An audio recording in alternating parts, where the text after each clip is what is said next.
আসসালামু আলাইকুম। আপনি কি জানেন টাকনুর নিচের কাপড় হতে পারে আপনার গুনাহের কারণ আর হতে পারে মারাত্মক ইনফেকশন। আজ আমরা জানবো টাকনুর নিচে কাপড় পরা কেন গুনাহ আর বিজ্ঞান কিভাবে এই নিয়মকে সমর্থন করে। রাসূলুল্লাহ সাল্লাল্লাহু আলাইহি সাল্লাম স্পষ্টভাবে বলেছেন, যে অহংকার করে কাপড় টাকনুর নিচে রাখে আল্লাহ তাআলা তার দিকে তাকাবেন না, মানে আল্লাহ তাআলা তার দিকে রেগে থাকবেন। সহিহ বুখারী 5788। এখন আপনারাই ভাবুন, স্বয়ং আল্লাহ তাআলা যদি কাল হাশরের ময়দানে আমাদের উপর রেগে থাকেন তাহলে আমাদের অবস্থা কেমন হবে। অন্য এক হাদিসে বর্ণিত আছে, টাকনুর নিচে যা থাকে তা জাহান্নামে যাবে। সহিহ বুখারী 5787। সাহাবা আজমাইনগণ কাপড় টাকনুর উপরে পরতেন। এটা ছিল নম্রতা, পরিচ্ছন্নতা এবং আল্লাহ তাআলার সন্তুষ্টির কারণ। নামাজ নষ্ট হওয়ার আশঙ্কা। ইমাম আবু হানিফা রহমাতুল্লাহ আলাইহি সহ অনেক আলেম বলেছেন, যদি কেউ অহংকার করে কাপড় টাকনুর নিচে রাখে তবে তার নামাজ কবুল হয় না। এর জন্য অনেক সময় মসজিদে গিয়ে দেখবেন অনেক মানুষ প্যান্ট নামাজের আগে ভাঁজ করে রাখে, কিন্তু আমাদের উচিত সবসময় যেন আমরা প্যান্ট টাকনুর উপরে ভাঁজ করে রাখি।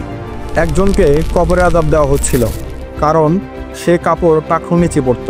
সহিহ বুখারী 1361। এখন আসুন দেখি বর্তমান আধুনিক বিজ্ঞান কি বলছে। হরমোন ও তাপমাত্রা। নিম্নাঙ্গে তাপমাত্রা বেশি হলে টেস্টোস্টেরন হ্রাস পায়, আর আমরা সবাই জানি পুরুষত্বের মূল উপাদান হলো টেস্টোস্টেরন। এছাড়াও প্রোস্টেট সমস্যা ও ভেরিসেল হতে পারে। টাকনুর নিচে কাপড় পরলে জীবাণু সংক্রমণের হার বাড়ে।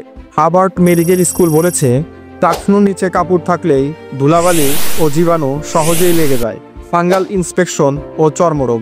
জার্মান অফ ক্লিনিক্যাল ডার্মাটোলজি অনুযায়ী কাপড়ে আটকে থাকা আর্দ্রতা ও ঘাম ছত্রাক বাড়ায়। রক্ত চলাচলে বাধা। মায়ো ক্লিনিক জানায়, টাকনুর নিচের টাইট পোশাক ভেনাস রিটার্নকে কমিয়ে দেয়, যা পায়ের শিরা ফুলে যাওয়ার কারণ। হাইজিন ও টয়লেট ফ্লাশ সমস্যা। WHO বলেছে, কাপড় টাকনুর নিচে থাকলে তা টয়লেট বা নোংরা পানিতে ভিজে যায়, যা ইউরিনারি ও স্কিন ডিজিজের কারণ হতে পারে। সুন্নাহ মেনে চলা শুধু একটি ইবাদত নয়, এটি স্বাস্থ্যকর জীবনযাপনা। আজ থেকে শুরু হোক আমাদের পরিবর্তন। টাকনুর উপরে কাপড় পরে নিজেকে গুনাহ থেকে বাঁচাই এবং বিভিন্ন ধরনের ইনফেকশন থেকেও নিজেকে বাঁচাই। আর ইসলাম ও বিজ্ঞান একই কথা বলেছে। এই ভিডিও যদি আপনার হৃদয়ে ছুঁয়ে যায় তবে লাইক করুন, কমেন্ট করুন এবং সাবস্ক্রাইব করুন। আসসালামু আলাইকুম।